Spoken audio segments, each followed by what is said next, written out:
تو اگر وہ لڑکی آپ کے پوتے کی بیوی نہیں بن سکتی تو کیوں آپ نے اس لڑکی کا نکاح کروایا بھائی سے؟ کیوں ونی کے نام پر اس لڑکی کی زندگی اجیرن کر دی؟ آپ لوگوں کو اس لڑکی سے کوئی تعلق رکھنا ہی نہیں تھا، کوئی رشتہ بنانا ہی نہیں تھا، تو کیوں اسے بھائی کے کمرے میں بھیج دیا؟ اگر وہ کل کو آپ کے خاندان کی نسل کو آگے بڑھانے کا ذریعہ بن گئی تو کیا کریں گے آپ؟ بس خاموش ہو جاؤ شائز۔ اگر ہم تمہیں بولنے کا موقع دے رہے ہیں تو اس کا یہ مطلب نہیں ہے کہ جو تمہاری زبان میں آئے وہ بولتے چلے جاؤ۔ اس لڑکی سے نہ آج ہمارا کوئی تعلق ہے اور نہ ہی آنے والے کل کو ہوگا۔ اگر ایسا کچھ بھی ہوا تو ہم اس کی کوکھ سے اپنے خاندان کا خون پیدا ہی نہیں ہونے دیں گے۔ ایک ونی ہر حال میں ونی ہی رہے گی۔ وہ جیسے بات ختم کر چکے تھے۔ اچھا تو وہ صرف ونی ہی رہے گی؟ واہ! آپ کو پتہ ہے دادا جان، مجھے لگتا تھا کہ آپ میں اور سید قربان کاظمی میں زمین آسمان کا فرق ہے، لیکن آج مجھے اس مقام پر کھڑے نظر آ رہے ہیں جہاں کبھی وہ کھڑا تھا۔ اس کے پاس اپنے خون کو قبول نہ کرنے کی بہت بڑی وجہ تھی، لیکن آپ کے پاس نہیں ہے۔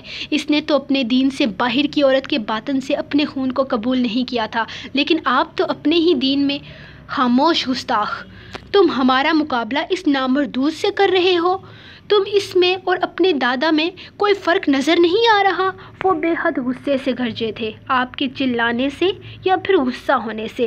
میری بات بدلے گی نہیں دادا جان، میں بھی آپ ہی کا خون ہوں، غلط بیانی برداشت نہیں ہوتی مجھ سے، اپنے کہے سے مکر نہیں سکتا۔ مجھے کوئی فرق نظر نہیں آ رہا آپ میں اور اس میں، آپ دونوں ایک جیسے ہیں اور مجھے اس بات کا افسوس ساری زندگی رہے گا۔ وہ کہہ کر فون بند کر چکا تھا، جبکہ دادا جان کتنی ہی دیر غصے سے فون کو گھورتے رہے تھے۔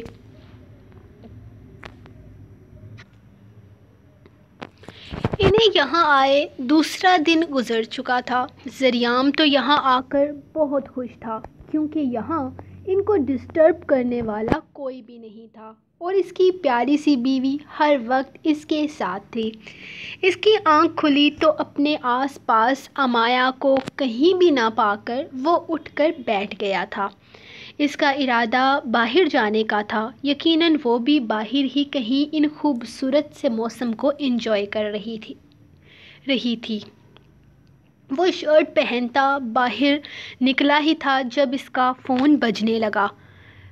یہ وہ واحد چیز تھی جسے وہ خود سے دور نہیں کر سکتا تھا، کیونکہ گھر میں سے کبھی بھی کسی کا بھی فون آ جاتا تھا، لیکن اس وقت فون گھر سے نہیں تھا بلکہ کہیں اور سے آیا تھا۔ اس نے اگلے ہی لمحے فون کو اٹینڈ کر کے اپنے کانوں سے لگایا تھا۔ سر، اس لڑکے کا پتہ چل چکا ہے۔ وہ لڑکا اور کہیں نہیں بلکہ اس وقت مری میں ہے اور اسی ہوٹل میں رہ رہا ہے جہاں پر آپ رہتے ہیں۔ اور سر، ایک اور بات۔ وہ کچھ کہتے کہتے خاموش ہو گیا۔ زریام کو مزید تجسس ہوا۔ اور کیا؟ تم خاموش کیوں ہو گئے؟ بولو، کیا کہہ رہے تھے تم؟ وہ اس کے خاموش ہونے پر تیزی سے بولا۔ سر، آپ کی مسز اس بارے میں جانتی ہیں اور وہ 2-3 بار اس سے مل بھی چکی ہیں، اور میرے خیال میں وہ ہوٹل میں ہی چھپا ہوا تھا۔ جب سے آپ کی بیگم کو یہ بات پتہ چلی ہے وہ آپ کے ساتھ ووڈ ہاؤس میں چلی گئی ہیں تاکہ آپ کو اس چیز کی بھنک نہ پڑے۔ وہ بولے جا رہا تھا جبکہ چائے کا ٹرے لیے اندر آتی امایا کے لبوں کی مسکراہٹ دیکھ وہ اسے گھورنے لگا تھا۔ میں تم سے پھر بات کرتا ہوں، اس نے فون بند کرتے ہوئے کہا، جبکہ امایا اس کے لیے چائے کا کپ اٹھا کر اس کے پاس ہی آ گئی تھی۔ ہوٹل میں کس سے مل رہی تھی تم؟ وہ اسے دیکھ کر پوچھنے لگا۔ کسی سے نہیں، امایا کو گھبراہٹ نے آ لیا۔ جھوٹ نہیں، مجھے جھوٹ سے سخت نفرت ہے۔ تم ہوٹل میں کس سے ملی تھی؟ وہ گرجتے ہوئے بولا تھا۔ کسی سے نہیں، آپ کو کیا چٹخ؟ اس کا تھپڑ اتنا شدید تھا کہ امایا کے ہاتھ میں چائے کا کپ زریام کے ہاتھ پر الٹ گیا تھا، جبکہ وہ خود دور جا گری تھی۔ کیا کہا تھا میں نے تم سے؟ مجھ سے جھوٹ مت بولنا۔ لیکن تم نے وہی کام کیا جس سے مجھے نفرت ہے۔ آخری بار پوچھتا ہوں، کس سے ملتی تھی تم اس رات کمرے میں؟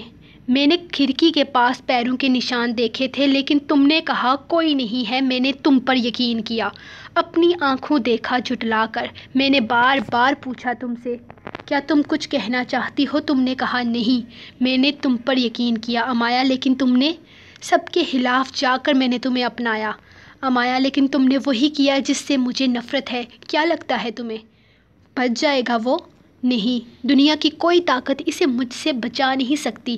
یاد رکھنا، سامان پیک کرو، ہم واپس جا رہے ہیں ابھی۔ وہ کہہ کر اپنا فون لے کر باہر نکل گیا، جبکہ وہ وہیں بیٹھی روتی رہی۔ صرف وہ عجیب بندہ تھا۔ ہم نے بہت دفعہ نوٹ کیا کہ آپ لوگ جہاں جا رہے ہیں وہ آپ لوگوں کے پیچھے پیچھے جاتا تھا، لیکن جب آپ لوگ ووڈ ہاؤس کی طرف چلے گئے تب وہ یہاں سے چلا گیا۔ عجیب قسم کا پرسرار بندہ تھا۔ ایسا لگتا تھا جیسے کسی سے چھپ کر یہاں بیٹھا ہو۔ ہم نے 2-3 دفعہ انکوائری کروانے کی بھی کوشش کی، لیکن وہ آگے سے الٹی سیدھی صفائیاں دینے لگتا۔ دکھنے میں خطرناک نہیں لگ رہا تھا، اسی لیے ہم نے بھی اس پر زیادہ دھیان نہیں دیا۔ اور پھر اس دن صبح آپ کی مسز اس سے باتیں کر رہی تھی۔ ہمیں لگا کہ ان دونوں میں جان پہچان ہے، لیکن پھر ہم لوگوں نے آپ کا پرسنل میٹر سمجھ کر کسی قسم کی دخل اندازی نہیں کی۔ مینیجر اس کے سامنے کھڑا اس کے غصے کی وجہ جاننے کی کوشش کر رہا تھا۔ اتنے مہینوں سے وہ آدمی جو ان کے ہوٹل میں بنا کسی نام پہچان کے رہ رہا تھا، اس کے بارے میں اس طرح سے پوچھ تاچھ ہوگی یہ تو وہ جانتے ہی نہیں تھے۔ یہ ان کے لیے عجیب بات تھی۔ وہ تو اپنے ہوٹل کی ریسیپشنسٹ ریپوٹیشن بچانے کے لیے کسی طرح کا کوئی ہنگامہ نہیں کرنا چاہتے تھے۔ کوئی انجان پرسرار آدمی تم لوگوں کے ہوٹل میں آ کر رہے گا تو کیا تم لوگ اس سے کچھ بھی پوچھے بنا اسے یہاں رکھ لو گے؟ وہ غصے سے پاگل ہو رہا تھا۔ جانتے ہو وہ کون ہے؟ وہ ایک خطرناک مجرم تھا، ایک قتل کر کے بھاگا ہوا تھا۔ قتل کر کے بھاگا ہوا 2 مہینوں سے اس کی تلاش کی جا رہی ہے اور وہ کہیں سے نہیں مل رہا، کیونکہ وہ یہاں تم لوگوں کے ہوٹل میں چھپ کر بیٹھا ہوا تھا۔ چھوڑوں گا نہیں میں تم سب کو، دیکھ لوں گا۔ دیکھنا میں کیا کرتا ہوں۔ جانے کس کا غصہ وہ کس پر نکال رہا تھا، لیکن وہ لوگ دھمکیوں سے واقعی ڈر گئے تھے، جبکہ خوف کے مارے امایا اس کا سرخ ہاتھ دیکھ رہی تھی جو گرم چائے گرنے کی وجہ سے بری طرح سے جھلس چکا تھا، لیکن اسے اپنی پرواہ ہی کہاں تھی۔ میں تو کہتی ہوں کہ تمہیں ضرورت کیا تھی اتنا بھاری لہنگا بنوانے کی؟ یار دلہن تم نہیں، تمہاری کزن ہے۔ وہ اسے دونوں طرف سے تھامے اسے چلنے میں مدد کر رہی تھی۔ اس نے تو اپنی دوستوں کے سامنے صاف صاف بتا دیا تھا اس لہنگے میں چلنا اس کے بس سے باہر ہے، لیکن اب سوچ رہی تھی کہ کاش ایک بار ٹرائی ہی کر لیتی، کاش وہ ایک بار دیکھ ہی لیتی کہ کیا وہ اس لہنگے میں آسانی سے چل پائے گی۔ خیر اب کیا ہو سکتا تھا۔ دیکھو تم لوگ پورے فنکشن میں بالکل میرے ساتھ ساتھ رہنا۔ اگر کسی کو کانوں کان خبر ہوئی نا کہ مجھے اس بھاری لہنگے میں چلنا نہیں آ رہا تو تم دونوں کی خیر نہیں۔ حرم آہستہ آہستہ قدم اٹھاتی ان کے ساتھ ہی باہر آئی تھی، جبکہ نازمین اور میشا دونوں اس کے دائیں بائیں سے لہنگے کو تھامے ہوئے تھی۔ ارے یار ہم نے کہاں جانا ہے، تمہارے ساتھ ہی رہنا ہے، بے فکر رہو، ہم تمہیں بالکل نہیں گرنے دیں گی، دونوں نے مسکراتے ہوئے کہا تھا، جبکہ وہ آہستہ آہستہ چلتی سیڑھیوں کے پاس پہنچی۔ احتیاط سے قدم اٹھانا، یہ نہ ہو کہ گر جاؤ، وہ ایک بار پھر سے اسے سمجھا رہی تھی۔ دونوں کا دھیان اس کے لہنگے پر تھا، جبکہ وہ خود بھی اپنے لہنگے والے فیصلے پر پچھتاتی قدم اٹھا ہی رہی تھی جب لہنگے کا کامدار حصہ اس کے ہاتھ سے چھوٹ گیا اور اس کے ساتھ ہی وہ خود بھی سیڑھیوں سے نیچے گری۔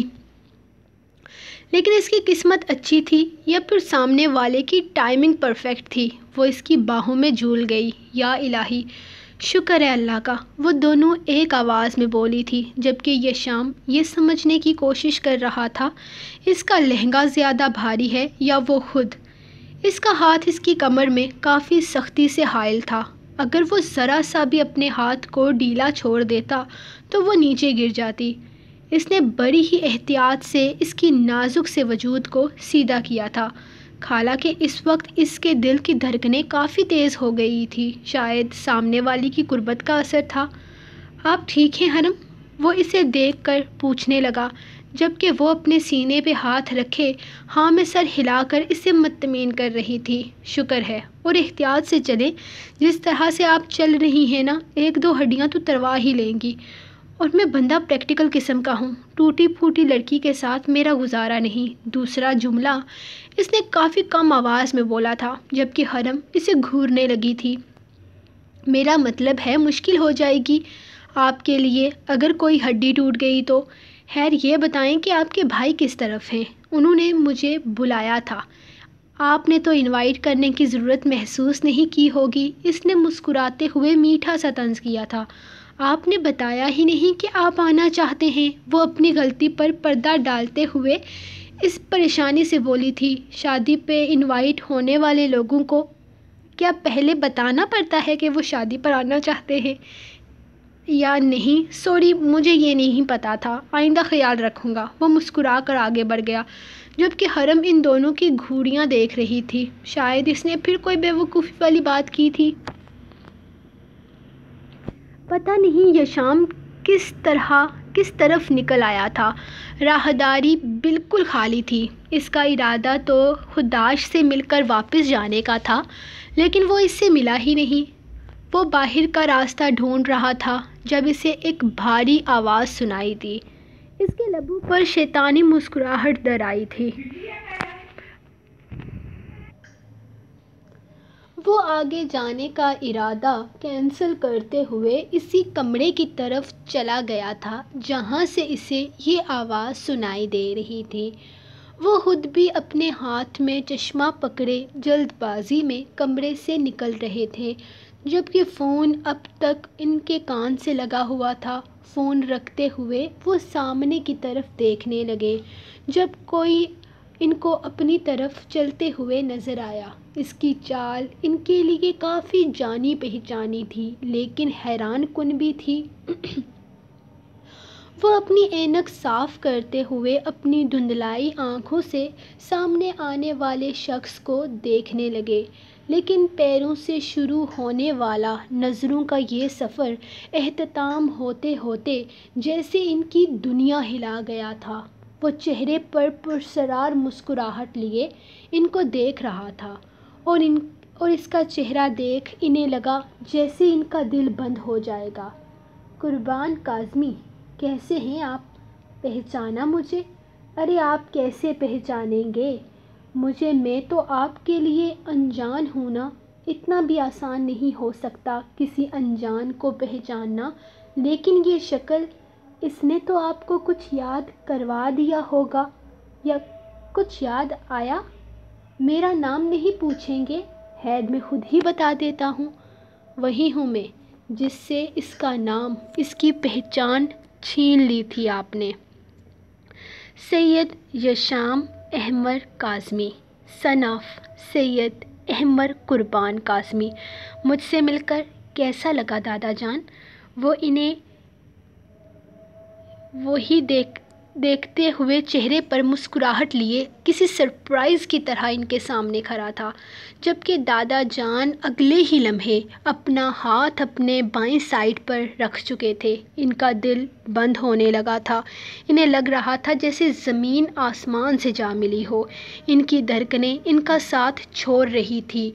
وہ اپنے دونوں ہاتھوں سے اپنے دل کے مقام کو تھامے زمین پر بیٹھتے چلے گئے، جبکہ وہ بنا حیران ہوئے اپنی مسکراہٹ کو خود سے دور کیے بنا انہیں دیکھ رہا تھا، جیسے ان کی سانسیں ختم ہونے کا انتظار کر رہا ہو۔ وہ زمین پر بری طرح تڑپ رہے تھے، جبکہ وہ ان کے پاس ہی بیٹھ گیا۔ چہرے پر معصوم بچوں جیسی مسکراہٹ تھی، جیسے یہ سارا تماشا دیکھ کر اسے بہت سکون مل رہا ہو۔ ارے دادا جان، آپ سے تو خوشی برداشت ہی نہیں ہو رہی۔ کیا آپ کو میرے بابا جان کے پاس جانے کا بہت شوق ہے؟ چلے میری امی سے بھی ملاقات کر لیجئے گا اور ان سے معافی بھی ضرور مانگ لیجئے گا۔ انہیں بتائیے گا کہ وہ خود تو ساری دنیا میں مجھے احمر قربان شاہ کا بیٹا ثابت نہ کر سکی، لیکن احمر قربان شاہ کے چہرے نے ان کے دشمنوں کی ہستی ہلا دی ہے۔ وہ ان کے سامنے بیٹھا شاید اپنا سارا غصہ نکال دینا چاہتا تھا۔ اس کا انداز بہت عجیب تھا، جیسے کوئی پاگل انسان سکون سے اپنی منزل پا رہا ہو۔ اسے دور سے کسی کے قدموں کی آہٹ سنائی دی تو وہ اگلے ہی لمحے وہاں سے اٹھتا تیزی سے راہداری کی طرف چلا گیا تھا، جبکہ خودداشت دادا جان کی غیر موجودگی کو محسوس کر کے ان کے کمرے کی طرف آیا تھا، لیکن انہیں زمین پر بری طرح تڑپتے دیکھ وہ بھاگ کر ان کے پاس آیا۔ دادا جان، آپ ٹھیک تو ہیں؟ کیا ہوا ہے آپ کو؟ وہ ان کے دل کے مقام پر ہاتھ رکھتے ان کی حالت سے بہت کچھ سمجھ چکا تھا، جبکہ دادا جان بار بار راہداری کی طرف اشارہ کر رہے تھے۔ ان کے منہ سے ٹوٹے پھوٹے الفاظ نکل رہے تھے، خودداشت احمر، میرا بچہ۔ ہاں سو گائز، یہ رہی آپ لوگوں کی آج کی ایپیسوڈ۔ کیسا لگا آپ کو؟ دھماکے دار ایپیسوڈ، مجھے پتہ ہے اچھا ہی لگا ہوگا۔ تو کیا کرنا ہے آپ کو پتہ ہے نا، لائک کرنا ہے، کمنٹ کرنا ہے، شیئر کرو نہ کرو آپ کی مرضی ہے، لیکن لائک لازمی کرنا ہے یار۔ آپ لوگ کیوں نہیں لائک کرتے ہو؟ مجھے پہلے 72 کا دکھ تھا، آج میرا دکھ بڑھ گیا ہے، 73 پر پہنچ گیا ہے۔ 73% لوگوں نے میرا چینل سبسکرائب نہیں کیا ہو، تو کیوں آتے ہو مہمان بن کر؟ بتاؤ مجھے۔ یہ مہمانوں والے کام چھوڑ دو، سبسکرائب کرو، اپنا گھر بنا لو اس جگہ کو، ٹھیک ہے؟ وہ جو ریڈ کلر کا یہاں پہ بٹن ہے نا نیچے، اس کو ایسا رکھ کر دباؤ نا کہ بس سبسکرائب ہو جائے، ٹھیک ہے؟ تو یہ جو میرا 73% والا دکھ ہے نا یار، یہ آپ لوگوں کو کم کرنا چاہیے۔ آپ لوگ بڑھا رہے ہو، یہ کیا چکر ہے؟ مطلب 63 سے 73، 10% بڑھ گیا ہے۔ کیسے لوگ ہو یار آپ لوگ؟ کیسے ریڈر ہو آپ لوگ؟ کیوں نہیں کرتے ہو سبسکرائب؟ کیا کرو نا، پلیز کیا کرو۔ ملتے ہیں نیکسٹ ایپیسوڈ میں، تب تک کے لیے اپنے رائٹر کو دیں اجازت، دعاؤں میں یاد رکھیں، اور آج کی ایپیسوڈ کمنٹ سیکشن میں بتائیں۔ ملتے ہیں نیکسٹ ایپیسوڈ میں، تب تک کے لیے اللہ حافظ۔